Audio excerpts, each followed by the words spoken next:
الانسان خلق ہلوعا، انسان جلباز پیدا کیا گیا ہے. ہر کام میں اسے کیا چاہیے؟ جلدی.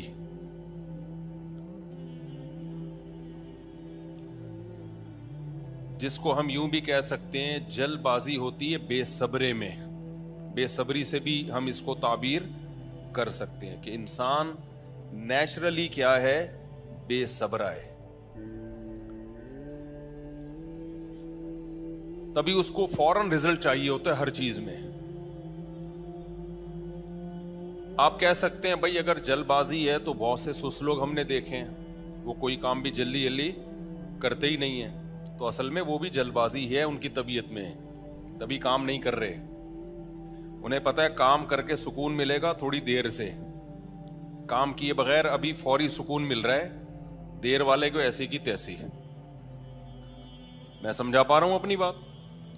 جو لوگ سست ہوتے ہیں نا وہ بھی اصل میں جلد باز ہوتے ہیں. جلد باز کا مطلب یہ ہوتا ہے کہ ایک مثال سے بات سمجھاتا ہوں میں. آپ کو ڈاکٹر نے بتایا آپ صبح جاگنگ کرو، خوراک پہ کنٹرول کرو، تو آپ کو دماغی بہت زیادہ سکون ملے گا. آپ کی صحت اچھی ہوگی، خوشیوں بھری زندگی ہو جائے گی آپ کی. لیکن کیا ایک دن میں ہو جائے گی؟ ہے بھائی. اب جن کی طبیعت میں جلد بازی نہیں ہے وہ کیا کریں گے؟ فوری رزلٹ نہیں چاہیے ان کو. وہ محنت کریں گے، وہ صبر کریں گے، بھاگنے میں، دوڑنے میں، اپنی لائف کو مینج کرنے میں، برگر پیزے پھوڑنے پھاڑنے میں، ان سب چیزوں میں وہ اپنے آپ پہ کیا کریں گے؟ کنٹرول. اور جو سست ہوگا وہ اصل میں جلد باز ہوگا. کیوں؟ وہ کہہ رہا ہے یار اس سے سکون ملنا شروع ہوگا 1 مہینے کے بعد، مجھے ابھی سکون چاہیے. اور ابھی سکون یہ ہے کہ بستر پہ پڑے رہو، اٹھنے کی کوشش مت کرو. یہ جو مزہ آ رہا ہے نا لائف میں، انجوائے یار، یہ مزہ بھاگنے دوڑنے میں بولو نہیں. ادھر لایا برگر، کھا یار، کس نے دیکھا کل کیا ہوگا، کل ہم برگر جیسے بنیں گے. تو جب بنیں گے تو سوچیں گے اس بارے میں. تو اصل میں جو سست لوگ ہوتے ہیں وہ جلد باز ہوتے ہیں، جو چست ہوتے ہیں وہ جلد باز نہیں ہوتے. ایک جلدی پسندیدہ ہے، محمود ہے، ایک جلد بازی نامحمود ہے، ناپسندیدہ ہے. وہ جلد بازی پسندیدہ ہے جس میں آپ ایکٹیو ہو جائیں. کچھ لوگوں کو دیکھا ہے نا کام سستی سے کرتے ہیں. تو قرآن ان لوگوں کی تعریف نہیں کر رہا جو کام سستی سے کرتے ہیں. کسی کو کوئی کام لگا دو نا تو کرے گا ہی نہیں. اس کو کہا جائے کہ بھائی جلدی جلدی نمٹاؤ تو کہتے وہ کہے کہ بھائی اللہ نے جلد بازی سے کیا کیا ہے؟ منع کیا ہے. بھائی یہ جلد بازی، یہ جو آپ جلد بازی سے کام نہیں لے رہے، یہ سستی کی وجہ سے، یہ پسندیدہ نہیں ہے، یہ شریعت میں معیوب ہے. اور ایک جلد بازی وہ ہے جو پسندیدہ ہے. وہ جلد بازی یہ کہ سستی سے کام نہ کریں آپ. تو قرآن جو کہہ رہا ہے کہ انسان میں ٹیکنیکل فالٹ ہے، وہ جلد باز ہے. تو یہاں جلد بازی سے کیا مراد ہے؟ بے صبرا ہے. یہ آیت کو میں ایکسپلین کر پا رہا ہوں کہ نہیں کر پا رہا؟ بے صبرا ہے، وہ چاہتا ہے کام ہونا اور رزلٹ فوراً چاہیے، اور اس بے صبری میں اس کا بیڑا غرق ہو جاتا ہے. اس کی میں نے پچھلے بیان میں بہت ساری مثالیں دی تھیں کہ دنیا میں یہ جو جلد بازی کی نیچر ہے نا، بے صبری کی نیچر، اس سے انسانیت کو کتنا نقصان ہوا. انسان کی انفرادی زندگی میں کیا تباہیاں آتی ہیں، اس سے اجتماعی زندگی میں کیا تباہیاں آتی ہیں. انفرادی زندگی میں تو اس سے کیا ہوتا ہے؟ سست ہو جاتا ہے انسان. پڑھنے کے بعد رزلٹ ملے گا کئی سال کے بعد، اور کھیلنے کودنے میں ابھی رزلٹ مل رہا ہے، کھیلتے رہو سارا دن. کھانے پینے پہ کنٹرول کریں گے، رزلٹ ملے گا چند سال کے بعد، جب صحت اچھی ہو جائے گی آپ کی، آپ کو لائف میں مزہ آنا شروع ہوگا. لیکن پھوڑنے پھاڑنے کا مزہ کیا ہے؟ ابھی یہ فوری پھوڑتے رہو، ادھر سے دیکھ کر ڈھکن کھلا، یہ بھی کھا لیا، وہ بھی کھا لیا، زندگی برباد ہو جاتی ہے. یہ لوگ ڈپریشن میں زیادہ جاتے ہیں. یہ لوگ چرس پینے کا مزہ فوراً ملے گا آپ کو، چھوڑ دو گے صبر کرنا پڑے گا، لیکن یہ مزہ ہمیشہ ہوگا، دائمی مزہ ہوگا. چرس کا مزہ وقتی ہے لیکن ٹینشنیں دائمی ہیں. شراب کا مزہ وقتی ہے، ٹینشنیں دائمی ہیں. تو انفرادی سطح پر بھی انسان کو جلد بازی کا نقصان ہوتا ہے. اجتماعی سطح پر میں نے مثالیں دی تھی غیر مسلموں کی.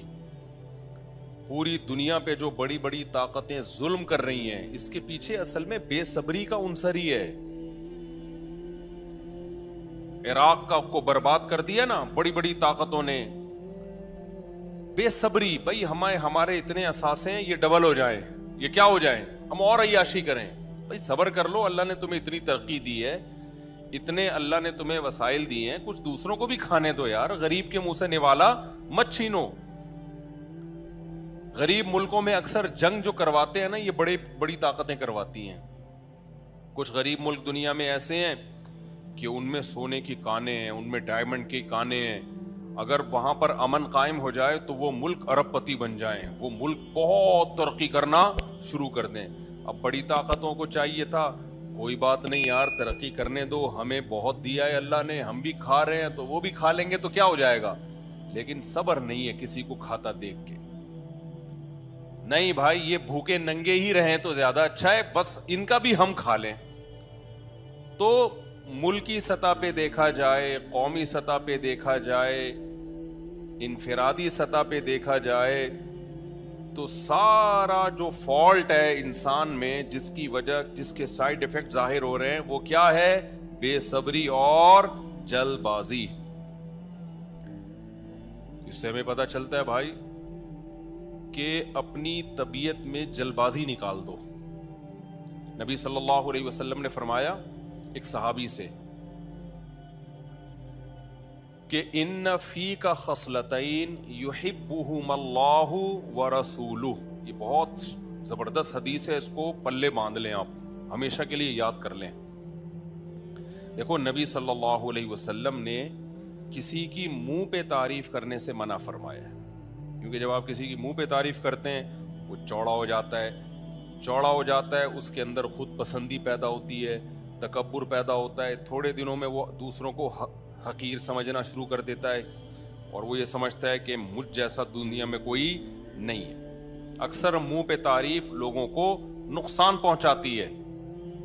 دیکھا ہوگا نا آپ نے، بعض پیر ایسے ہوتے ہیں مرید ہر وقت پاؤں دباتے رہتے ہیں، حضرت جی آپ تو ایسے ہیں، حضرت جی آپ تو. تھوڑے دنوں میں حضرت جی اپنی اوقات بھول جاتے ہیں. ایک جاننے والے تھے، اب وہ نماز بھی نہیں پڑھ رہے، وہ اتنے شریعت کے یعنی واضح حکام کو توڑتے تھے. وہ پیر صاحب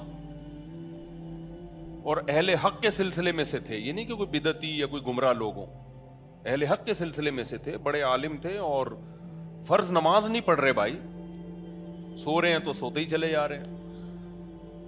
ہمیں بڑا احساس ہوا کہ یار اچھے بھلے آدمی ہیں، جماعت سے نماز میں غائب ہوتے ہیں، بلا وجہ نمازیں ضائع کر رہے ہوتے ہیں، مریدوں کا زبردست حلقہ ان کا. تو میں نے ایک دن کسی سے پوچھا، میں نے کہا یار یہ اچھا بھلے آدمی ہیں، ان کو ہو کیا ہے؟ اچھا ان کی غلطی کی اصلاح کے لیے اگر کوئی شخص ان کو جا کے بتائے کہ حضرت آپ یہ جو کر رہے ہیں کائنڈلی یہ نہ کریں، کوئی بات انہوں نے جیسے کہہ دی بیان میں، تو ایک دم غصے میں کیا ہو جائیں، رگیں پھول جائیں ان کی نا دماغ کی.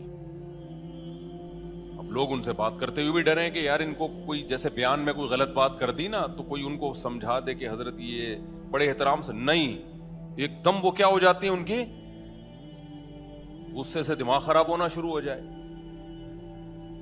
تو میں بھی پریشان تھا یار ان کو ہو کیا ہے. پرانی بات ہے، اب ان کسی کے سمجھ میں نہیں آئے گا کہ کس کی بات کر رہا ہوں، بہت پرانا قصہ ہے، 10-15 سال ہو گئے اس واقعے کو.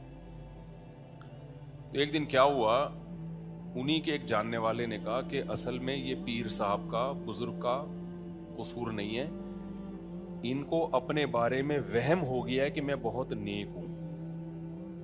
نہیں آئی میرا خیال ہے، ان کو اپنے بارے میں کیا ہو گیا ہے، وہم ہو گیا ہے کہ میں بہت نیک ہوں. لوگوں نے پاؤں اتنے دبائے، تعریفیں اتنی کی، حضرت جی حضرت جی حضرت جی کر کے نا ان کو وہم ہو گیا کہ شاید میں واقعی بہت پہنچا ہوا ہوں. اب جب آپ کو اپنے بارے میں یہ عقیدہ بن جائے کہ میں بہت پہنچا ہوا ہوں، پھر کوئی آپ کی برائی کرے گا تو غصہ آنا بالکل بجا بند.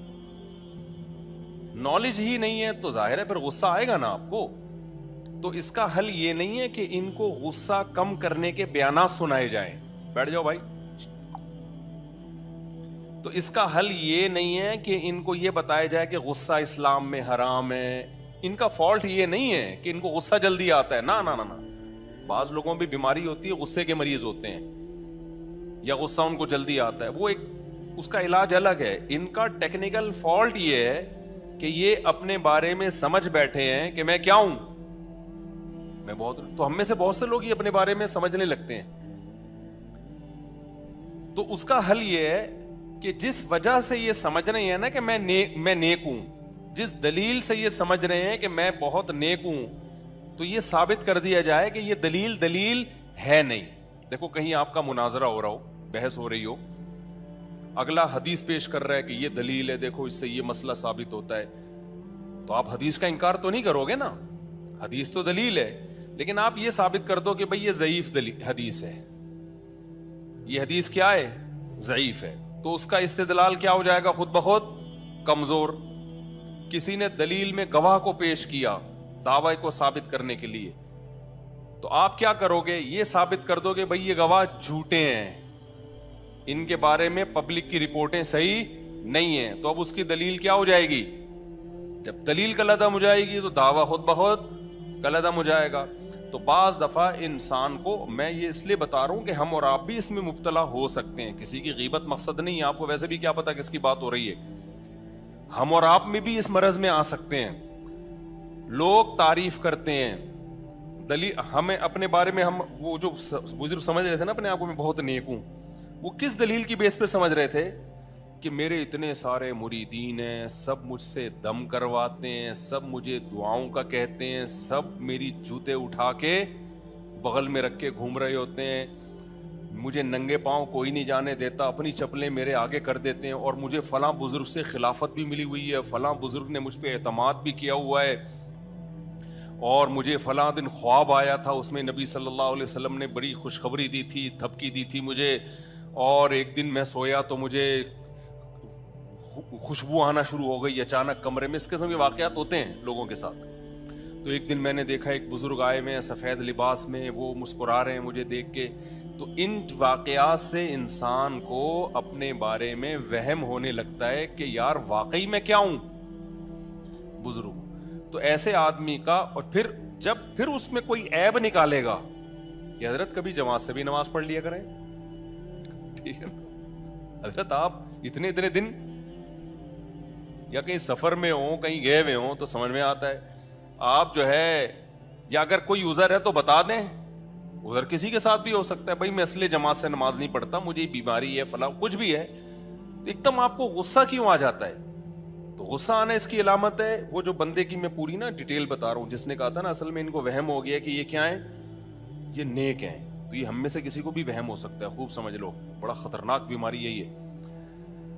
تو اس نے کہا کہ حضرت یہ غصہ ان کا اصل میں غصے کے مریض نہیں ہے, یہ ان کو اپنے بارے میں وہم ہو گیا ہے کہ یہ کیا ہے, بہت نیک. تو جس دلیل کی بیس پہ یہ سمجھ رہے ہیں نا کہ میں نیک ہوں, اس دلیل کا رد کر دو. ان کو کوئی جا کے یہ بتا دے کہ لوگ جو آپ کے جوتے اٹھا رہے ہیں تو یہ اس کی دلیل نہیں ہے کہ آپ کیا ہیں, نیک ہیں. لوگ شف سرکار کے جتنے جوتے اٹھاتے ہیں نا, اتنے جوتے دنیا میں کسی کے نہیں اٹھائے گئے ہیں. لوگ آپ کو صبح شام ہدیہ دے رہے ہیں لا کے. اگر ہدیے کی بیس پہ کسی کو نیک سمجھنا ہے کہ اتنے لوگ لا کے ہدیے دے رہے ہیں, تو ایسی سرکاریں مارکیٹ میں موجود ہیں, ایسے جاہل پیر جو ایک وقت کی بھی نماز نہیں پڑھتے, جن کو ہدیے کروڑوں اربوں کی شکل میں ملتے ہیں, دمبے ملتے ہیں, بکرے ملتے ہیں, اور پتہ نہیں کیا کیا. اگر آپ یہ سمجھ رہے ہیں کہ میں, لوگ مجھ سے جناب میرے سامنے ایسے جھک کے بیٹھتے ہیں, میرے ہاتھ پاؤں چومتے ہیں, تو پنڈتوں کے ہاتھ پاؤں بھی چومے جاتے ہیں. کتنے پنڈت ایسے ہیں جن کے لوگ آتے ہیں تو ہاتھ چومتے ہیں, ان کے سجدے کرتے ہیں. تو وہ دلیل کو انہوں نے کہا کہ بھئی آپ کمزور قرار دے دیں, تاکہ یہ جو اپنے بارے میں ان کو وہم ہو گیا ہے کہ میں نیک ہوں, یہ وہم کیا ہو جائے, ختم. جب وہم ختم ہو جائے گا پھر اگر کوئی آ کے غلطی بتائے گا کہ آپ کی یہ غلطی ہے تو اگلا سوچنے پر مجبور ہوگا کہ بھائی جب میں نے یہ دعویٰ ہی نہیں کیا کہ میں نیک ہوں اور میں نے دعویٰ ہی نہیں کیا کہ میں ہر چیز میں صحیح ہوں، تو بھائی جب میں کسی بھی چیز میں غلط ہو سکتا ہوں تو پھر میں سنوں تو صحیح نا۔ دیکھو اور آسان مثال سے بات سمجھاتا ہوں۔ ہمارے ایک جاننے والے، ان کے پیٹ کا کوئی مسئلہ تھا یا کیا مسئلہ تھا، ڈاکٹر کے پاس گئے تو وہ ہوتا ہے نا وہ جو مشین میں نہیں ڈالتے ڈھین کر کے، ایک بڑی سی مشین میں ڈالتے ہیں یار، ایم آر آئی، وہ جیسے لگتا قبر میں جا رہا ہے بندہ، ہاں سٹی اسکینس، ان کا سٹی اسکین ہوا۔ بعض دفعہ سٹی اسکین میں ہوتا یہ ہے کہ ڈاکٹر جو بیماری دیکھنا چاہ رہے ہوتے ہیں وہ تو ٹھیک نکلی ہوتی ہے، کچھ اور نکل آتا ہے، صحیح ہے نا؟ کیا نکل آتا ہے؟ کچھ اور۔ ایک اور رشتہ دار کا میں بتا رہا تھا، انہوں نے جب وہ ایم آر آئی کروایا نا، سی ٹی اسکین کروایا، تو ڈاکٹروں نے کہا کہ بھائی میدا ویدا تو سب سیٹ ہے، آپ کے تو گردے میں ایک وہ بن رہی ہے، رسولی بن رہی ہے، گٹھلی بن رہی ہے۔ حالانکہ ان کو کڈنی کا پین کبھی بھی نہیں ہوا، کوئی پیشاب میں پرابلم نہیں، کچھ بھی نہیں، فٹ فاٹ بالکل۔ تو اس کا ٹیسٹ کروائیں، ٹیسٹ کروایا تو وہ کینسر نکلا۔ ڈاکٹر نے کہا آپ بہت خوش قسمت ہو جو ابتدائی مرحلے میں یہ ٹریس ہو گیا ہے۔ تو آپریٹ ہوا، وہ جو ہوتا ہے کیمو تھراپی اور ایک اور تھراپی ہوتی ہے، کیا کہتے ہیں اس کو، ریڈیو تھراپی، کیمو تھراپی وغیرہ ہو کے الحمدللہ آج فٹ فاٹ گھوم رہے ہیں وہ، ٹھیک ہے نا؟ وہ انہوں نے کاٹ دی، بہت معمولی سی تھی۔ تو بڑے خوش، جب بھی میں ان سے ملتا ہوں نا، ہمارے ریلیٹیو میں کہتا ہوں بھائی اللہ نے آپ کو زندگی دی، کہہ رہے ہیں یار دیکھو نہ کوئی پین تھا، کچھ بھی نہیں تھا، اگر یہ پالتے رہتے ہم تو پھر ایک وقت میں جا کے تھوڑی پھر علاج ہوتا ہے، اور پھر ان کی ایج بھی زیادہ ہے، اس عمر میں تو یہ کیمو تھراپی وغیرہ ویسے ہی آدمی کو مار دیتی ہے۔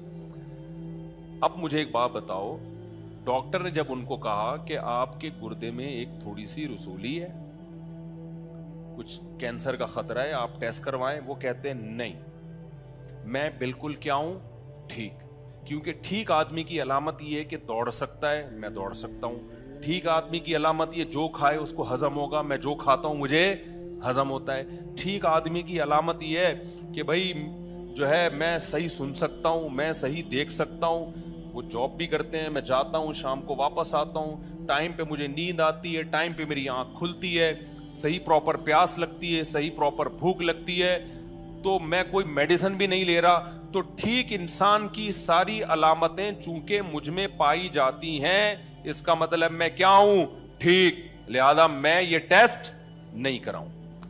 تو ایسے موقع پہ کوئی عقل مند کیا کہتا کہ جناب ٹھیک انسان کی جو علامتیں آپ نے بتائی ہیں یہ صرف ظاہری علامتیں ہیں، یہ ٹھیک ہونے کی دلیل نہیں ہے، یہ دلیل نہیں ہے ٹھیک ہونے کی، جس کو آپ دلیل سمجھ رہے ہو۔ آپ یہ سمجھ رہے ہو کہ جو بھاگ رہا ہے، دوڑ رہا ہے، سو رہا ہے، جاگ رہا ہے یہ ٹھیک ہے، نہ بعض بیماریاں اندر ہی اندر جنم لے رہی ہوتی ہیں، انسان کو اس کا پتہ نہیں ہوتا، تو یہ دلیل ہی غلط ہے اور واقعی غلط ہے۔ کینسر بعض دفعہ ایسے اندر پیدا ہو رہا ہوتا ہے، آپ فٹ فاٹ گھوم رہے ہیں، آپ کو پتا آخری اسٹیج میں جا کے پتا چلتا ہے کہ بھائی یہ تو انا للہ ہونے والا ہے آپ کا۔ اب آپ ڈر نہ جائیں کہ آپ سب کے گردوں میں بھی کہیں رسولی نہ ہو، جب اللہ مارنے پر آئے گا میرے بھائی پھر کس چیزوں کے ٹیسٹ کرواؤ گے آپ؟ ایک کینسر کے اسپیشلسٹ ہیں، میں نے ان سے کہا کہ ڈاکٹر صاحب باڈی میں کینسر کا پتہ شروع میں ہی چل سکتا ہے؟ انہوں نے کہا چند کینسر ایسے ہیں جن کا شروع میں پتہ چل سکتا ہے، جیسے میدے کا جو بڑی آنت کا کینسر ہے نا، وہ ٹیسٹ سے شروع میں ہی پتہ چل جائے گا، تو احتیاطاً 50 سال کے بعد وہ کروا لینا چاہیے ہر ایک کو، باہر دنیا میں تو لازمی کرواتے ہیں، گوروں میں جس کی ایج بھی 50 سال کی ہوتی ہے نا وہ لازمی بڑی آنت کا کینسر کرواتے ہیں، کیونکہ بڑی آنت کا کینسر 50 سال کے بعد اس کے چانسز بہت زیادہ بڑھ جاتے ہیں، تو شروع میں ہی وہ ٹریس ہو جاتا ہے، پتہ چل جاتا ہے۔ لیکن کینسر کی تمام قسمیں ایسی نہیں ہیں۔ ہمارے ایک ریلیٹیو نے ڈاکٹر کے مشورے پر کروایا 50 سال کے بعد، تو نکل آیا، علاج ہو گیا، بچ گئے الحمدللہ، ٹھیک ہے نا؟ تو یہ 50 سال کے بعد ڈاکٹر کہتے ہیں کہ ہر ایک کو بڑی آنت کا یہ قبض سے ہوتا ہے زیادہ تر، تو جوان جب تک انسان ہوتا ہے نا قبض بہت ساری چیزیں جھیل رہا ہوتا ہے، 50 سال کے بعد قبض وغیرہ زخم کرتے ہیں، وہ زخم بگڑتا ہے، پھر پتہ ہی نہیں ہوتا، کوئی علامت ظاہر نہیں ہوتی اس کی۔ لیکن میں نے ڈاکٹر صاحب سے پوچھا کہ اور کون کون سے، انہوں نے کہا نہیں پتہ چلتا بھائی، کوئی پتہ نہیں چلتا. تو اس کا مطلب یہ ہوا کہ بھائی اللہ سے کوئی بھی لڑ نہیں سکتا. میں نے کہا گردے کا فلانا کا, انہوں نے کہا بھائی کس کس کا کروائے گا, اتنی قسموں کے کینسر ہیں, یہ تھوڑی کہ سارے ٹیسٹ ہی کرواتا رہے گا بیٹھ کے, اور پھر آج کلیئر آ جائے, ہو سکتا ہے کل ہو جائے, ہو سکتا ہے پرسوں ہو جائے. تو انہوں نے کہا جن چیزوں کا یقینی پتہ چل سکتا ہے وہ بڑی آنت کا کینسر ہے, اس کے علاوہ نہیں پتہ چل سکتا. اس میں اللہ پہ توکل ہی ہے بس. اپنی عام صحت آدمی ٹھیک رکھنے کی کوشش کرے تو چانسز کم ہو جاتے ہیں, رہتے ہیں, ختم نہیں ہوتے. تو خیر, اب مجھے ایک بات بتاؤ, اگر وہ یہ مانتے ہی نہیں, وہ کسی قیمت پہ یہ قبول ہی نہیں کرتے کہ بھائی میں بیمار ہو ہی نہیں سکتا, تو علاج ہوتا ان کا. تو انسان کے اندر جو سب سے بڑا ٹیکنیکل فالٹ ہے نا, وہ یہ مانتا ہی نہیں ہے کہ میں غلط ہو سکتا ہوں. سارے مسئلے یہاں سے کھڑے ہوتے ہیں. سیاسی لوگوں میں بھی اپنے سیاسی لیڈر کو غلط مان نہیں سکتے, اس کی کسی غلطی کو غلط ہی نہیں مان سکتے. جب آپ نے فرض کر لیا کہ میں بھی ٹھیک ہوں, میرا سیاسی لیڈر بھی ٹھیک ہے, فلاں بھی ٹھیک ہے, فلاں بھی ٹھیک ہے, تو بھائی پھر تو جب آپ اس کے اگینسٹ سنیں گے تو آپ کے منہ سے جھاگ نکلے گا, آپ کو غصہ آئے گا, آپ کی آنکھوں میں سرخی پیدا ہوگی. تو یہ ٹیکنیکل فالٹ ہے کہ آپ نے غیر دلیل کو دلیل سمجھنا شروع کر دیا. سمجھتے ہو کہ نہیں سمجھتے ہو؟ تو ہم بھی یہی کرتے ہیں, ہماری کوئی تعریفیں کر دیتا ہے آ کے, لوگ اچھا کہنا شروع کر دیتے ہیں, تو ہم اس وہم میں مبتلا ہو جاتے ہیں کہ ہم واقعی کیا ہیں, اچھے ہیں. ہمارے حضرت اس پہ ایک زبردست واقعہ سنایا کرتے تھے کہ ایک آدمی جو تھا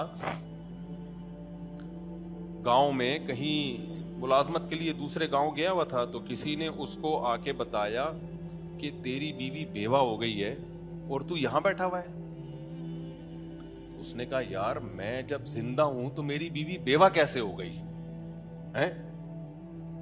اگنور کر دیا اس کی بات کو, وہ چلا گیا. دوسرا بندہ آیا, کہنے لگا یار تو یہاں مصروف ہے کام کاج میں, اور تیری بیوی کیا ہو گئی ہے؟ بیوہ ہو گئی ہے, گھر میں رونا دھونا چل رہا ہے. پہلے کو تو بہت سختی سے اس نے منع کیا تھا نا کہ تو پاگل ہے, مجھے بیوقوف سمجھا. دوسرے کو تھوڑا نرم لہجے میں, یار بھائی میری بیوی بیوہ کیسے ہو سکتی ہے, میں کیا ہوں, میں زندہ ہوں. تیسرا بندہ آیا, ابے تو یہاں کام کاج میں مشغول ہے, تیری بیوی بیوہ ہو گئی ہے, اس نے رونا دھونا لگایا ہوا ہے, پورا محلہ گھر میں جمع ہوا ہے, تمبو لگا ہوا ہے. تو پھر جواب میں کہتا ہے اب تھوڑا لہجہ اور کیا ہو گیا, یہ ہے انسان پہ ماحول کا اثر ہے. یہ باتیں سنتا ہے نا, یہ تو اپنے اگینسٹ سن رہا ہے. اگر اپنے فیور میں سنے گا تو دوسری دفعہ میں ہی متاثر ہو جاتا ہے, اپنے فیور میں سنے گا نا تو دوسری دفعہ میں متاثر ہو جاتا ہے.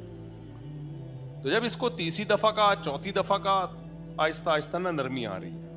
10واں یا 15واں آدمی نے جب آ کے کہا نا تیری بیوی بیوہ ہو گئی ہے, اس نے سارا سامان لپیٹا اور گھر بھاگتا ہوا جا رہا ہے. وہ لوگوں نے کہا کیا ہو گیا؟ کہہ رہے ابے میری بیوی بیوہ ہو گئی ہے. بھائی میری بیوی کیا ہو گئی ہے؟ میری بیوی بیوہ ہو گئی ہے. اس کے آنسو پوچھنے میں نے. لوگ کہہ رہے ہیں کہ ابے تیرا پاگل ہے, تو زندہ ہے. کہہ رہا بھائی اتنے سارے لوگ بول رہے ہیں یار, میں بھی پہلے یہ سمجھ رہا تھا کہ بیوہ نہیں ہوئی ہے, لیکن اصل بات کیا ہے, بیوہ ہو گئی. اب دیکھو اس کے اگینسٹ, اس کے خلاف جب خبر ہے اس پہ انسان کو یقین آ جاتا ہے, تو انسان نیچرلی اپنی تعریف سننے کا بھوکا ہوتا ہے. جب انسان کو اس کی تعریف کی جائے نا تو 100% غلط تعریف بھی اس پہ اثر کرتی ہے, اور وہ ماننے لگتا ہے کہ یار کچھ نہ کچھ تو ہے. اب وہ یہ نہیں دیکھ رہے کہ میں نماز پڑھ نہیں رہا ہوں, میں یہ فالٹ ہے میرے اندر, جو ان کو خود پتا ہے, پھر بھی اپنے آپ کو کیا سمجھ رہے ہیں, نیک. کیونکہ پبلک کیا کہہ رہی ہے, ان کو نیک کہہ رہی ہے. تو یہ پوری ڈیٹیل میں نے اس لیے بتائی آپ کے سامنے کہ انہی باتوں کی وجہ سے نا شریعت نے منع کیا ہے کہ کسی کے منہ پہ اس کی تعریف نہ کرو, کیونکہ بہت کم لوگوں میں حوصلہ ہوتا ہے اپنی تعریف سننے کا. بہت کم لوگ دنیا میں ایسے ہوتے ہیں کہ وہ اپنی تعریف سن کے بھی بگڑتے نہیں ہیں, کیونکہ ان کو اپنی خامیوں پہ نظر ہوتی ہے. اپنی تعریف سے ان کو صرف موٹیویشن ملتی ہے, لیکن خامیاں بھی ان کے سامنے ہوتی ہیں, ان کو پتا ہوتا ہے وہ اپنی اوقات سے آگے نہیں جاتے. بہت کم لوگ ہوتے ہیں. اس لیے نبی صلی اللہ علیہ وسلم نے حکم دیا کہ کسی کے منہ پہ اس کی تعریف نہ کی جائے. لیکن اس کے باوجود آپ صلی اللہ علیہ وسلم صحابی کے منہ پہ ان کی تعریف کر رہے ہیں کہ تمہارے اندر 2 خصلتیں ایسی ہیں جو اللہ اور اس کے رسول کو بہت زیادہ پسند ہیں. کیوں کر رہے ہیں بھائی؟ بعض چیزیں ایسی ہوتی ہیں کہ انسان تعریف کیے بغیر رہتا نہیں ہے, عام اصولوں سے ہٹ جاتا ہے. یار یہ تو خاندانی ہو گیا بھائی, اس میں سامنے والے کو موٹیویشن بھی چاہیے ہوتی ہے, اس کے بگڑنے کا اندیشہ نہیں ہوتا, بلکہ جب آپ اس کے منہ پہ اس کی تعریف کرتے ہیں اس کو حوصلہ ملتا ہے, کیونکہ لوگ ان تعریفوں پہ اس کو حوصلہ دلا نہیں رہے ہوتے, ان خوبیوں پہ اس کو موٹیویشن مل نہیں رہی ہوتی کہیں سے, بلکہ الٹا لوگ برائیاں کر رہے ہوتے ہیں. بعض خوبیاں ایسی ہوتی ہیں کہ بندے کو موٹیویشن کی ضرورت ہوتی ہے, کیوں؟ ساری دنیا اس کی مخالفت کر رہی ہوتی ہے. تو اب جو حمایتی لوگ ہیں وہ بھی تعریف نہیں کریں گے تو وہ تو بےچارہ ٹھٹر جائے گا نا, وہ تو پھر معاشرے سے لڑ نہیں سکے گا. بالکل ایسے ہی ہے جیسے میں نے جب دوسری شادی کی تحریک چلائی نا تو اتنی برائیاں اتنے جب میں نے کی تو اتنا ہر ایک حوصلہ شکنی, تو مجھے یاد ہے 100 آدمی حوصلہ شکنی کرتے تھے کہ تم نے کیا کیا ہے. ایسے موقع پر اگر ایک آ کے تھپکی دیتا تھا نا کہ ماشاءاللہ اچھا کام کیا, میرا دل چاہتا تھا اسے گلے لگا کے پھوٹ کے روؤں میں. سمجھ رہے ہو؟ اب وہ بھی تو تعریف کر رہے ہیں نا, بڑا خاندانی کام کیا, لیکن اس تعریف سے مجھے نقصان نہیں ہو رہا بلکہ کیا مل رہا ہے؟ حوصلہ, کیونکہ ساری دنیا کیا کر رہی ہے؟ مخالفت. تو بعض چیزیں ایسی ہوتی ہیں, بچوں میں بھی بعض کام ایسے ہوتے ہیں ان پہ حوصلہ افزائی کرنی چاہیے ان کی. تو نبی صلی اللہ علیہ وسلم ان صحابی کی حوصلہ افزائی کر رہے ہیں, اور ہمارا اور آپ کا کسی کے منہ پہ تعریف کرنا الگ ہے. پیغمبر سید الانبیاء کسی کے منہ پہ اس کی تعریف کریں, اس کا مطلب آپ نے مہر لگا دی ہے, اسٹیمپ لگا دی ہے بھائی. اب تو یعنی کوئی دوسری بات ہو ہی نہیں سکتی. تو ایسے موقع پہ تو بگڑنے کا بہت زیادہ اندیشہ ہے یا نہیں ہے بھائی؟ کوئی بزرگ میری تعریف کر دیں اور ایک عام آدمی میری تعریف کرے, عام آدمی کی تعریف کو میں ہلکا بیان کروں گا, بھائی فلاں نے میرے بارے میں کہا ہے مفتی صاحب زبردست, لیکن کوئی بڑا آدمی کر دے تو میں تو سارا دن, ابے وہ بھائی پتا ہے انہوں نے میرے بارے میں یہ رپورٹ پیش کی ہے, انہوں نے کہا ہے, ویسے میں ہوں, پھر توازن بھی کر رہا ہوتا ہے انسان نا, میں ہوں تو حقیر فقیر, لیکن وہ کہہ رہے تھے کہ بہت نیک ہے. یہ بھی ایک تعریف کا ایک طریقہ ہوتا ہے کہ میں تو خاکسار, میں تو کچھ بھی نہیں, لیکن اتفاق سے بس حضرت جی نے فرما دیا کہ بہت نیک ہے. مقصد یہی ہوتا ہے کہ میں بہت نیک ہوں, آپ کسی غلط فہمی میں نہ رہیں میرے بارے میں. تو نبی صلی اللہ علیہ وسلم نے ان کے سامنے ان کی تعریف کی, اور کیا فرمایا, اور الفاظ نبوت کیسے زبردست بلاغت والے. ان فیک خصلتین, تمہارے اندر 2 خصلتیں, 2 عادتیں ہیں. انا یقینی, انا یہ تاکید کے لیے آتا ہے. دیکھو تعریف کے بھی بڑے طریقے ہوتے ہیں. کسی کے اندر 2 اچھی صفات ہیں, بہادر ہے, سخی ہے, آپ جا کے بولو گے یار تم بہادر بھی ہو, سخی ہو, ویل ڈن, یہ بھی ایک طریقہ ہوتا ہے نا, بہت اچھے. لیکن نبی صلی اللہ علیہ وسلم نے ان کی تعریف کو بھی انتہا تک پہنچایا. فرمایا تمہارے اندر 2 ایسی خصلتیں ہیں, یحبہم اللہ ورسولہ, جو اللہ کو بھی بہت پسند ہیں اور اللہ کے رسول کو بھی بہت پسند ہے, یعنی مجھے بھی بہت پسند ہے وہ. تو اس کا مطلب واقعی وہ بہت ہی اچھی چیزیں ہیں, بہت زیادہ اچھی چیزیں ہیں. تو یہ کیوں نبی بتا رہے ہیں کہ بھائی یہ ان چیزوں سے دستبردار مت ہونا. عام طور پہ لوگوں کو یہ 2 چیزیں پسند نہیں ہوتی ہیں. کیوں؟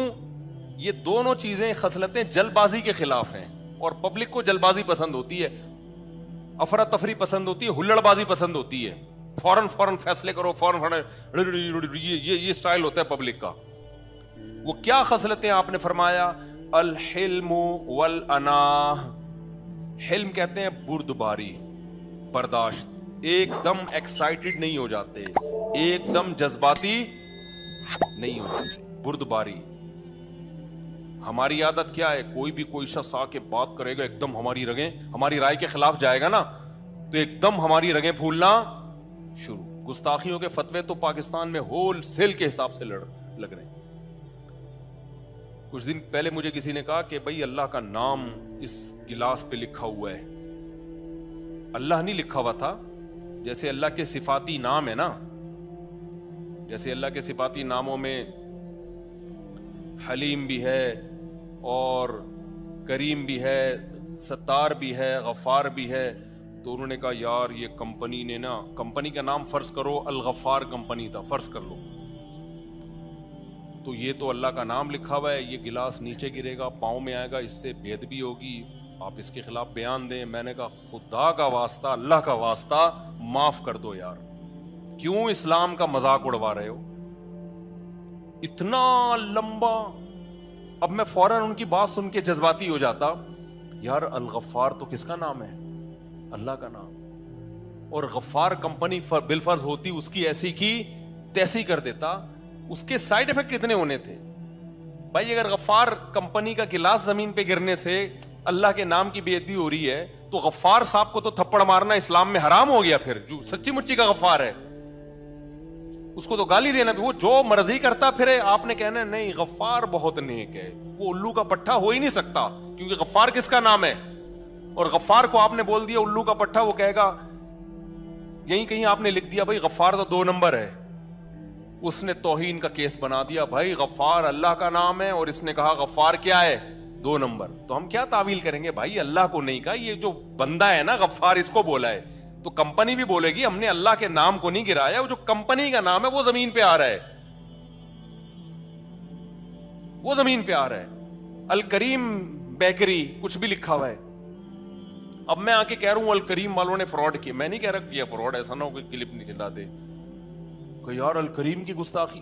یہ گستاخی کے جو پیک پہ پہنچے ہوئے ہیں نا, جنونی مذہبی جنونی, یہ آپ کو صرف پاکستان میں ملے گی یہ جنون, دنیا میں کہیں بھی یہ جنون نہیں ہے. بات بات پہ, ذرا سی بات پہ کچھ بھی نکال کے گستاخی. تو یہ حلم نہیں ہے. حلم کا مطلب بردباری کے اس کے 20 پہلوؤں سے بھائی اس پہ غور کرو کہ اس کے کیا سائیڈ افیکٹ ہوں گے. لوگوں کا نام بھی محمد ہوتا ہے کہ نہیں ہوتا؟ ایک صاحب مجھے کہنے لگے, میں نے کہا اپنے بیٹے کا نام محمد رکھو. میں نے بھی اپنے بیٹے کا نام محمد رکھا. انہوں نے کہا نہیں, اگر کوئی شخص یہ کہے گا محمد جو ہے نا یہ کوئی کبھی الٹا کام کرے اور کہ محمد ایسا ہے تو یہ تو نبی کی گستاخی ہو. میں نے کہا بھائی جان وہ ہمارے پیغمبر کو نہیں کہہ رہا, وہ تیرے بچے کو کہہ رہا ہوگا. وہ موسیٰ نام ہوتا ہے, لوگوں کا نہیں ہوتا.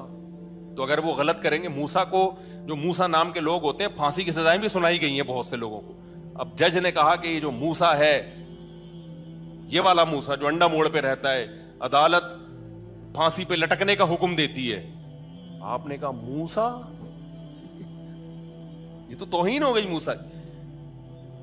تو جیسے نام کو جب کسی کا نام پڑ جائے تو یہ اس کا نام ہے, اس موقع پہ یہ اللہ کا نام نہیں ہے. ایسے ہی کمپنی پہ اگر اللہ کے صفاتی نام میں سے کوئی نام لکھا ہوا ہے اور اللہ کے نام کی حیثیت سے نہیں لکھا, وہ کمپنی کے نام کی حیثیت سے لکھا ہے یا کسی بندے کے نام کی حیثیت سے لکھا ہے, تو بھائی اس کے وہ حکام نہیں ہوں گے جو کس کے ہیں, اللہ کے حکام ہیں.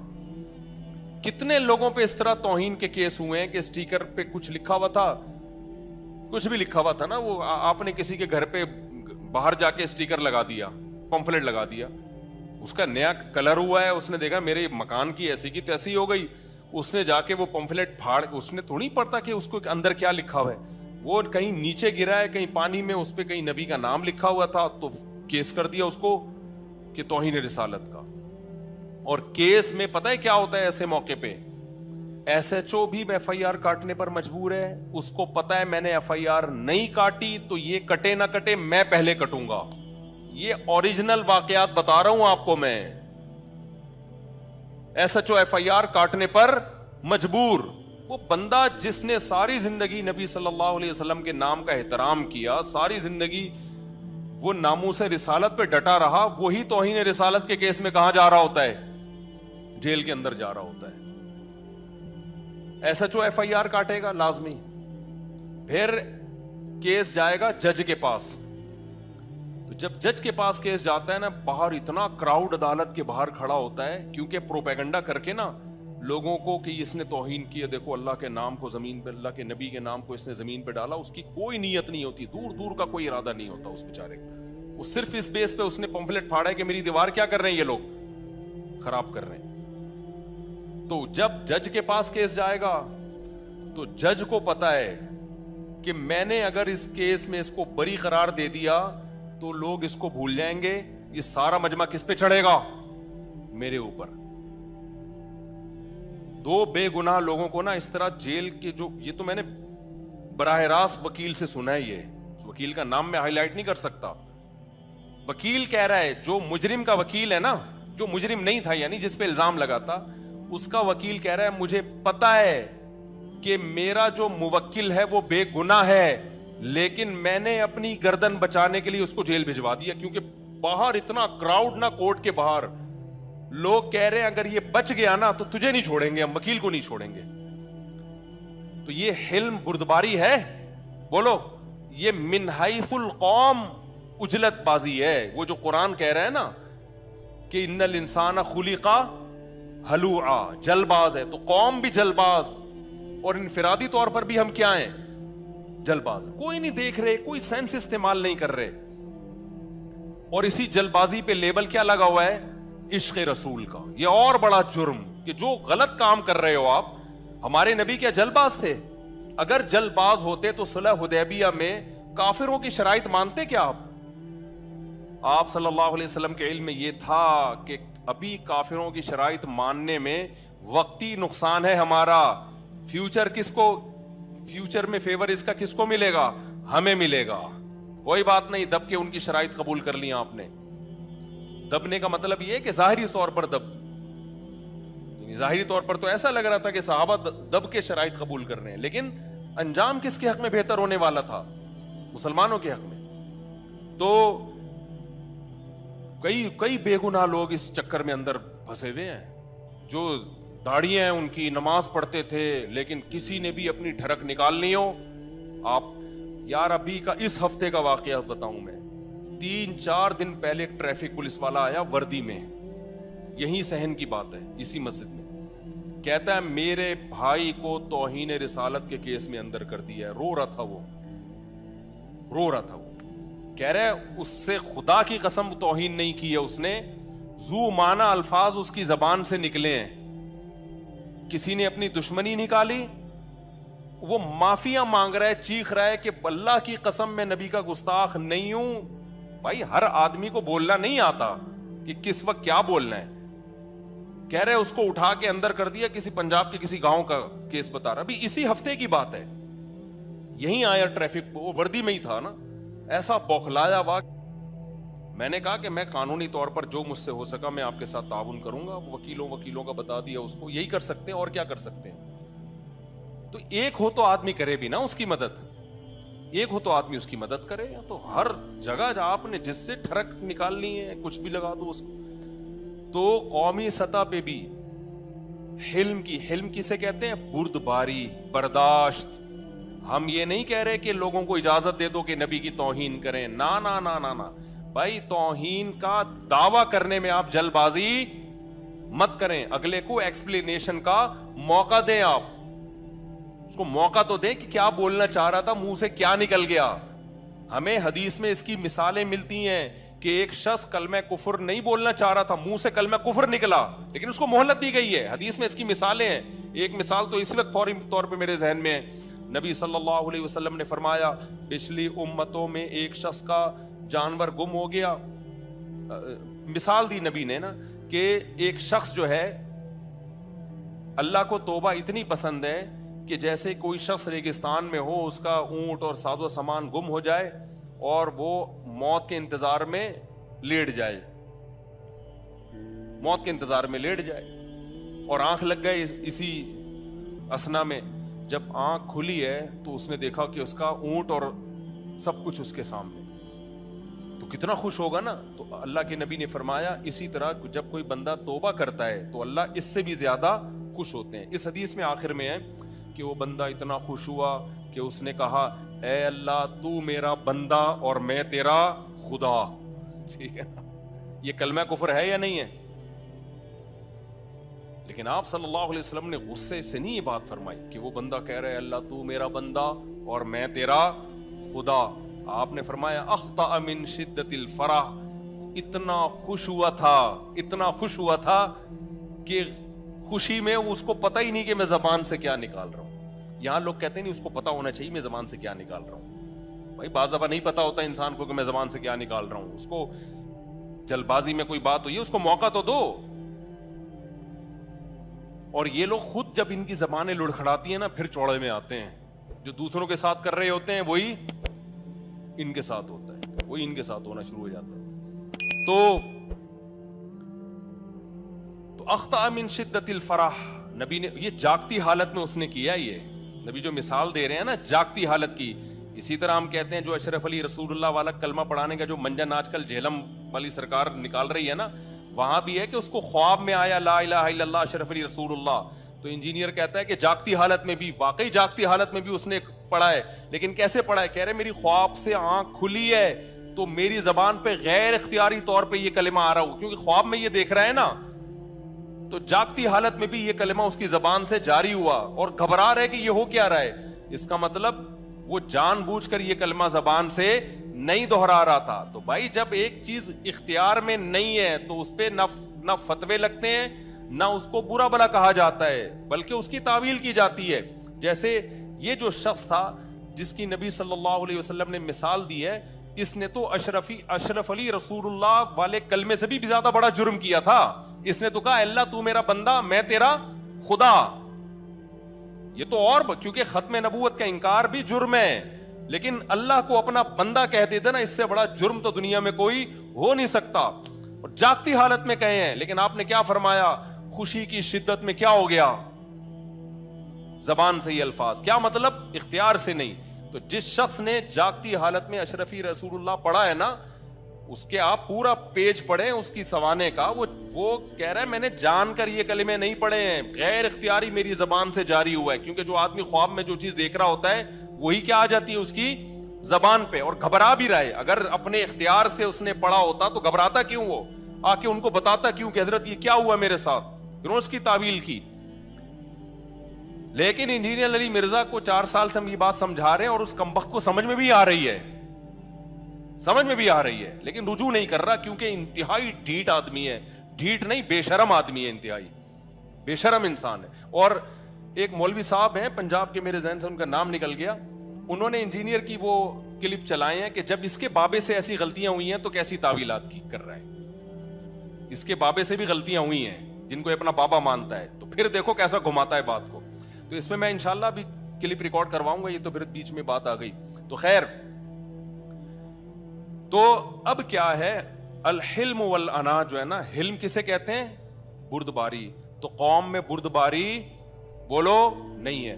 اور کوئی بات نہیں, بردباری نہ ہوتی, آپ اس بردباری نہ ہونے پر مذہب کا لیبل لگا کے اور بڑا جرم کر رہے ہو. دیکھو کتنے لوگ چرس پیتے ہیں, کیا اسلام میں چرس ہے؟ نہیں ہے, لیکن چرسی اس پہ اسلام کا لیبل نہیں لگاتے. لیکن اگر کوئی چرسی اسلام کا لیبل لگا کے چرس پینا شروع کر دے کہ یہ عین اسلام ہے, تو پھر چھوٹا مجرم ہوگا یا بہت بڑا مجرم ہوگا؟ بہت بڑا مجرم. تو اسی طرح اسلام میں حلم ہے, بردباری ہے, جلد بازی اسلام میں نہیں ہے, ہلڑ بازی اسلام میں نہیں ہے, جلدی میں کسی پہ فتویٰ لگا دینا, گستاخ قرار دے دینا فوری, یہ اسلام میں نہیں ہے. تو لیکن اگر آپ جلد بازی سے کام لے تو حلم جس کی اسلام میں تعریفیں ہیں اور جلد بازی جس کو اسلام برا عمل قرار دیتا ہے, آپ اگر جلد باز ہو بھائی, لیکن اگر آپ اس پہ عشق رسول کا اور ناموس رسالت کا لیبل لگا دیتے ہو, پھر یہ چھوٹا جرم نہیں ہے, یہ پھر کیا ہے؟ بڑا جرم ہے یہ. اور قتل انسانی یہ اور عمر قید, یہ تو بہت بڑی سزائیں ہیں, اس پہ تو بہت سخت معیار ہونا چاہیے کسی کو سزا دینے کا. اسلام میں نا حدود ذرا سے شبہے سے ساقط ہوتی ہیں, پتہ ہے آپ کو؟ یہ جو گستاخ کی سزا ہے نا اسلامی پاکستان کے قانون میں, اس میں یہ لکھا ہوا ہے کہ بطور حد سزا دی جائے گی, بطور حد. اور حد کے بارے میں پوری امت کا اجماع ہے, جب تک جرم یقینی 100% بالکل بے غبار طریقے سے ثابت نہیں ہوتا, اس وقت تک سزا نہیں دی جا سکتی. اس کی میں چند مثالیں دیتا ہوں, کیونکہ یہ جو قرآن میں نے آیت پڑھی ہے نا, یہ جب تک میں مثالیں نہیں دوں گا تو آپ کو کیسے پتا چلے گا کہ ہم اس آیت کا اپنی سوسائٹی میں کیسے انکار کر رہے ہیں. آیت میں نے کیا پڑھی تھی؟ ان الانسان خلق ہلوعا, انسان جلد باز ہے. تو اللہ برائی کے طور پہ بیان کر رہے ہیں کہ جلد بازی کو چھوڑو تم. تو میں اس کی مثالیں جب تک نہیں دوں گا, لوگ مجھ پہ الزام لگا رہے ہوتے ہیں سب آیت لے کے چلے اور مثالیں توہین رسالت کی اور ناموس رسالت کی اور فلانے کی اور ڈمکانے کی, درس تو ہو نہیں رہا.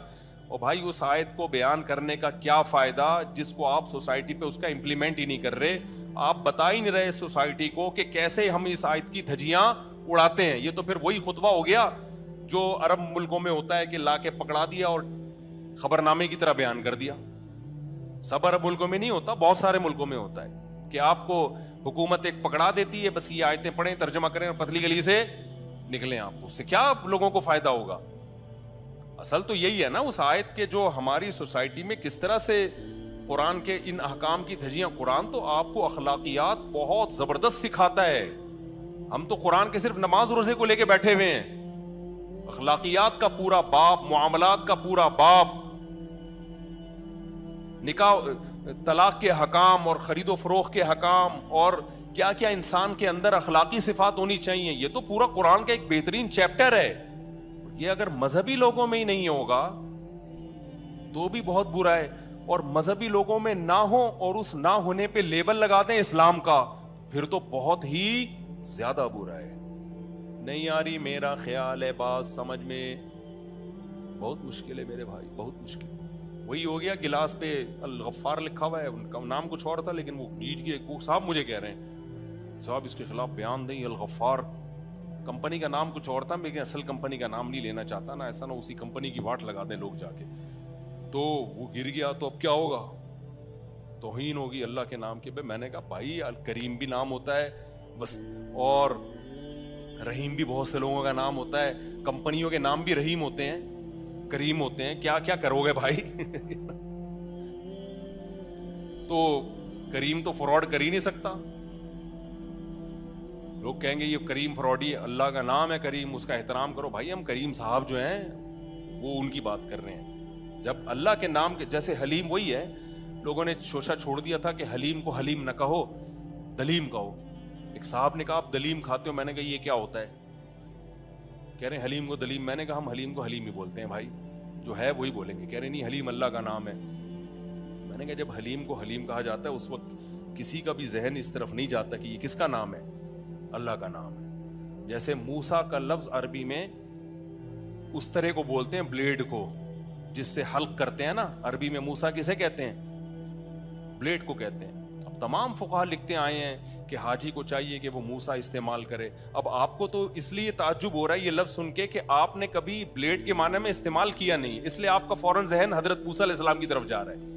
لیکن اگر آپ عربی جانتے ہیں تو ہم تو صبح و شام فقہ کی کتابوں میں یہ لفظ پڑھتے ہیں, ہم میں سے کسی کا ذہن بھی اس موقع پر موسیٰ علیہ السلام کی طرف نہیں جاتا. اجرائے موسیٰ کہتے ہیں جو آدمی پہلے سے جس کے سر پہ بال ہی نہ ہو وہ حلق کیسے کرائے گا؟ تو بھی اجرائی موسیٰ, وہ کہتے ہیں وہ موسیٰ اپنے سر پہ یوں گھمائے تو احرام سے باہر نکل آئے گا. اب آپ نے اگر اس پہ توہین کے فتوے لگائے تو بھائی پھر تو سینکڑوں محدثین فقہا سارے گستاخ رسول سب کو عمر قید کی سزا. کب تک چھپو گے پیڑوں کی آڑ میں, کبھی تو ملو گے لنڈا بازار میں.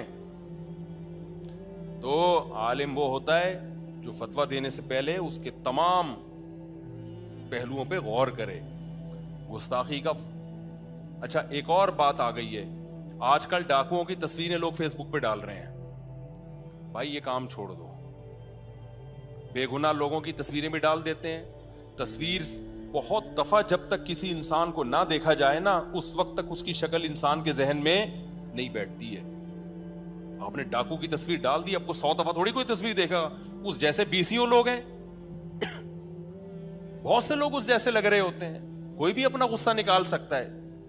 لیکن جہاں تصویر آئی بغیر تحقیق کے, دیکھا نہیں کہ یہ سچی مچی کا ڈاکو ہے بھی کہ نہیں ہے, ایسا تو نہیں اسی شکل کا آدمی ہے. ٹوئنس کے ساتھ تو ایسا بہت ہوتا ہے, قرضہ ایک نے کھایا ہوتا ہے پٹتا دوسرا ہے, بہت ہوا ہے ٹوئنس کے ساتھ. تو ایسا ہوا ابھی ایک بے گناہ آدمی کے ساتھ, ڈاکو کے طور پہ اس کی تصویر ڈال دی, وہ تھا نہیں ڈاکو, ڈاکو جیسا لگ رہا تھا, وہ بدنام ہو گیا سوسائٹی میں. کیا پاگلوں والی حرکتیں ہیں یار. آپ فیس بک پہ تصویر ڈالنے سے پہلے 100 دفعہ سوچو اس کے سائیڈ ایفیکٹ کیا ہوں گے. لیکن وہی ہے جلد بازی, حلم نہیں ہے حلم. تو حلم کہتے ہیں برداشت. تو آپ صلی اللہ علیہ وسلم نے ان صحابی سے فرمایا ان فیک خصلتین، تمہارے اندر دو خوبیاں ہیں، ایک الحلم۔ ایک اور مولوی صاحب کا واقعہ ہے، وہ بیان کرتے ہوئے زبان سے ان سے گستاخی ہو گئی، اس لیے کہ ان کو اردو صحیح نہیں آتی تھی، پبلک نے پکڑ کے جان سے ہی مار دیا، حالانکہ یار اس کی داڑھی ہے، وہ نمازی آدمی ہے، عقل کیا کہتی ہے ایسا آدمی پاکستان جیسے ملک میں بھرے مجمع میں نبی کی گستاخی کر سکتا ہے؟ وہ پاگل ہے، اس کو موقع تو دو یار، زبان نہیں آتی آپ کو۔ ڈاکٹر ذاکر نائک پہ چلا دیا تھا نا انہوں نے نبی کو، کچھ ایسا مردہ کے لفظ کو استعمال کر لیا تھا، اس کی اردو کمزور ہے، لوگ جواب میں کہہ رہے ہیں جب اردو نہیں آتی صحیح طرح تو بول کیوں رہے ہو؟ بھائی یہ کہنے کی باتیں ہوتی ہیں، انسان بعض دفعہ کسی اور زبان میں اپنی بات کو ایکسپلین کرتا ہے، اس سے غلطیاں ہوتی ہیں، اس کو موقع دیا جاتا ہے۔ اچھا یہ بھی ایک بڑی مصیبت ہے ہماری قوم میں، انگریزوں میں ہم نے دیکھا ہے آپ غلط انگلش بولو گے نا وہ اپریشیٹ کرے گا آپ کو، کبھی مذاق نہیں اڑائے گا۔ اردو اسپیکنگ میں ہم نے دیکھا ہے کہ کوئی دوسری زبان کا غلط اردو بول رہا ہے اس کا مذاق اڑانا شروع کر دیتے ہیں۔ بھائی یار وہ آپ کی زبان بول رہا ہے، آپ اس کو اپریشیٹ کرو کہ چلو یار اس کی مادری زبان نہیں ہے لیکن وہ آپ کی زبان کو عزت دے رہا ہے، کہ اس کا مذاق اڑاتے ہیں، یہ مذکر کو مؤنث بول رہا ہے، یہ مؤنث کو مذکر بول رہا ہے، یہ ایسے بول رہا ہے، یہ یوں بول رہا ہے، یہ ہے سینس، ٹھیک ہے نا، یہ بھی جلد بازی ہے۔ گوروں میں یہ خوبی ہے، آپ غلط انگلش بولو، کبھی میں نے نہیں دیکھا، میں تو سفر کیا ہے نا، کبھی مذاق نہیں اڑائیں گے، آپ کو بولنے دیں گے، بلکہ اپریشیٹ کریں گے، ویل ڈن ویل ڈن، بہت اچھی انگلش۔ غلط بول رہا ہوتا ہے آدمی، غلط بول رہا ہوتا ہے لیکن ویل ڈن اپریشیٹ کریں گے، کیوں؟ ان کو خوشی ہوتی ہے یار ہماری زبان ترقی کر رہی ہے، ان کو پتا ہے یار جس کی مدر لینگویج انگلش نہیں ہے وہ صحیح نہیں بول سکتے، چار لفظ بھی بول رہے ہیں تو ترقی ہماری زبان کو، ہمیں عزت مل رہی ہے، اور ہم کیا کر رہے ہوتے ہیں؟ کوئی غلط اردو بول رہا ہے بیچارہ سیکھ رہا ہے، اس کا مذاق اڑانا، وہ پھر کہتا ہے یار میں نہیں بولوں گا آئندہ سے۔ تو خیر یہ تو درمیان میں ایک بات آ گئی، تو نبی صلی اللہ علیہ وسلم نے کیا فرمایا؟ ان فیک خصلتین، تمہارے اندر دو خوبیاں ہیں۔ آپ بھی کہو گے مفتی صاحب حدیث کا اگلا حصہ بھی دوسری بھی تو بتا دو نا، میں جان کر ترساتا ہوں، تڑپاتا ہوں، میں ترسا کے جو چیز دماغ میں ڈالی جائے نا وہ کھوپڑی کے اندر انسٹال ہو جاتی ہے، میری عادت ہے ترسانے کی۔ ہو سکتا ہے میں 5 منٹ کے لیے خاموش ہو جاؤں۔ تو یہ جان کر کرتا ہوں میں کہ ان ایک چیز کو نا اچھی طرح تاکہ دوسری کی طلب رہے، طلب بڑھے آپ کے اندر۔ حضرت حکیم الامہ مولانا شرف علی تھانوی رحمہ اللہ تعالی فرمایا کرتے تھے کہ جب کسی شیخ سے بیعت ہونا چاہو نا تو شیخ کو حکم دیتے تھے جلدی بیعت نہ کرو، اس کے اندر طلب پیدا ہونے دو، خوب جب طلب پیدا ہوگی کئی بیانات سنے گا، پکی عقیدت ہوگی، ابھی ہوائی عقیدت ہوتی ہے نا، کچھ دن بیٹھے نہیں مجلس میں، ایک پہلی دفعہ میں یہ آ کے بس حضرت آپ بہت زبردست، ابھی تجھے کیسے پتا چل گیا حضرت اتنے زبردست ہیں؟ کچھ ٹائم گزار، کچھ زیادہ دنوں تک بیانات میں بیٹھ، پھر پتا چلے گا۔ تو فرماتے تھے کہ جس شیخ سے پہلے عقیدت ہو، محبت ہو جائے اچھی طرح سے، پھر اس سے بیعت ہونے کا جو فائدہ ہوتا ہے، ایک ہوتا ہے بیعت ہونے کے بعد عقیدت ہو، ایک ہوتا ہے عقیدت پہلے ہو بیعت بعد میں۔ فرمائیں دونوں میں بڑا فرق ہے، جس شیخ سے محبت عقیدت پہلے ہو پھر جب بیعت ہوگے نا ٹھا کر کے فائدہ ہوگا آپ کو، دین پہ ایسا چلو گے، اور ایک ہے بیعت ہو گئے محبت بعد میں جا کے پیدا ہو رہی ہے، اس میں آپ کی اسپیڈ کیا ہوگی؟ آہستہ۔ پھر وہ ایک بڑی پیاری مثال دیا کرتے تھے، مثال تو نازیبا ہے لیکن سوسائٹی کے حساب سے، انہوں نے کہا ایک شادی وہ ہوتی ہے کہ لڑکی سے شادی پہلے ہو گئی محبت بعد میں پیدا ہو رہی ہے، بیوی سے تو محبت ہو ہی جاتی ہے نا، کہا اس میں، اور ایک ہے عشق پہلے ہوا شادی، دونوں میں زمین آسمان کا فرق ہے یا نہیں؟ کیا خیال ہے بھائی؟ جو عشق پہلے ہوا پھر شادی ہو، اس میں تو انسان کی نیندیں اڑ جاتی ہیں، اس میں بہت ٹوٹ کے محبت ہوتی ہے، اس کو ساری زندگی احساس رہتا ہے بھائی میری چاہت مجھے ملی ہے، ایک ہے ملنے کے بعد میری چاہت بنی ہے، تو بہت فرق ہوتا ہے اس میں۔ تو وہ فرمایا کرتے تھے کہ طلب کے بعد دیکھو روزے جب بھوک لگتی ہے دبا کے پھر افطاری کا مزہ آتا ہے کہ نہیں آتا؟ ایک ہے کھانا دیکھ کے بھوک لگنا، وہ تو ہر ایک کو لگ جاتی ہے، پاکستان میں فل پیٹ بھرا ہوا بھی ہو نا پھر بھی کھانا سامنے آئے تو بھوک لگتی ہے، ایک ہے بھائی کچھ بھی کھانا سامنے نہیں ہے، بھوک کی شدت سے نڈھال ہو رہا ہے، پھر جو بھی کھانا آئے گا بہت مزہ آتا ہے اس کھانے کو کھانے میں. افطاری میں دیکھ لو نا. تو ایسے ہی وہ فرمایا کرتے تھے حکیم الامہ کہ جس شیخ سے بیعت ہونا چاہتے ہو نا تو یہ نہ کہو کہ بیعت ہو جائے محبت تو ہو جائے گی. نا نا نا نا, پہلے شدت ہو, اس میں طلب پیدا ہو, بہت عقیدت ہو, بہت محبت ہو, یقین ہو جائے کہ بھائی مجھے اس سے بہت فائدہ ہوگا. اس کے بعد جا کے بیعت ہوتا ہے تو بہت تیزی سے فائدہ ہوتا ہے. تو اس لیے میں تھوڑا سا کیا کرتا ہوں, آپ لوگوں کو ترساتا ہوں. ہم جب اللہ معاف فرمائے بچپن میں ڈرامے دیکھا کرتے تھے.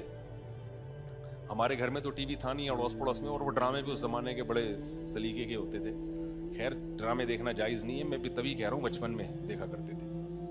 وہ ایک شخص نے پوڈ کاسٹ میں میرا انٹرویو لیا, اور انٹرویو میں کہیں مجھ سے پوچھا کہ آپ نے بچپن میں کوئی فلم دیکھی. میں نے بتا دیا ایک دو پرانی, کوئی اللہ معاف کر پھر توبہ کر لی تھی ان سے. تو وہ اس نے میرا کلپ چلایا, مفتی صاحب غصے میں فلم دیکھنے گئے.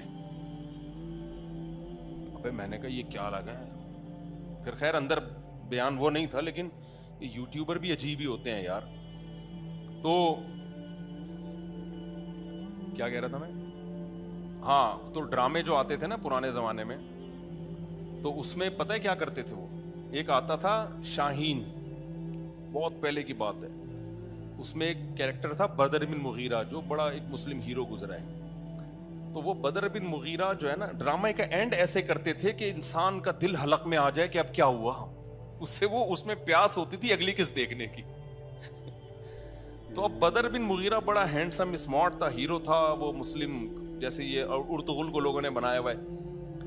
تو اب کیا ہوا کہ ڈرامے میں فیصلہ ہو گیا کہ کہانی میں کہ اس کا سر قلم کر دیا جائے گا. اب ہم چھوٹے بچے تھے, 9-10 سال ہماری عمر ہوگی, ہماری سانسیں حلق میں آئی ہوئی, یار یہی مر گیا تو اگلے ڈرامے میں دیکھیں گے کیا.